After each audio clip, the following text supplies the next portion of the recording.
So here is the simulation. Before that, I will go again on this basic site, which is phetcolorado.edu. There are many simulations are available. If you type phet simulation uh, physics, you will get the different topics. From that, I have selected electricity and magnetism, and from that, Faraday's law.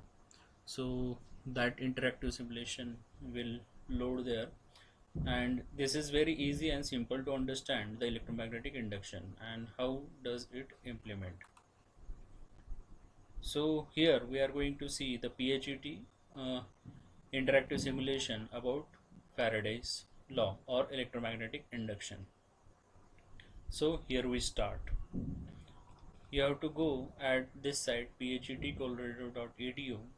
If you search Google PHET simulations, you will get the same site. So here I have opened the electricity and magnetism simulation like this. So if you want to show the field lines, you have to check this box, and field lines of this north south means magnet will be shown.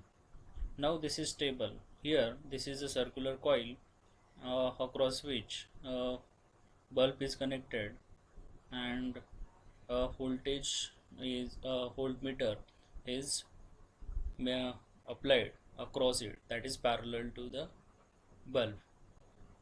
What does this electromagnetic induction state? When any magnet set into the motion near a current carrying conductor, it induces potential difference across the conductor, and current is being passed through it. So when this magnet is in the motion, the bulb glows, and this indicates voltmeter indicates voltage across it. That means current is flowing through this coil. When I move the magnet towards one particular direction, look at the pointer of this voltage, it will goes towards left. And when I moves out this magnet from this coil, the direction of this pointer is opposite.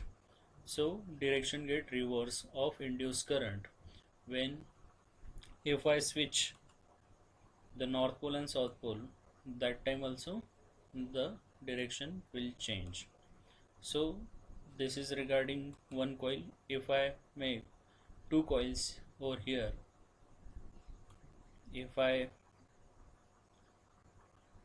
apply here, look at the magnitude. So it also depends on the number of turns of the coil. When I pass magnet through this coil, the current generated is small, but when I pass magnet through this, the current generated is large. So it depends on the number of turns as well. Induced current, that current is called as the induced current. So try yourself this interactive simulation on yourself from this side. Now we shall look at the different one, or we will see the next topic in the next session. Thank you.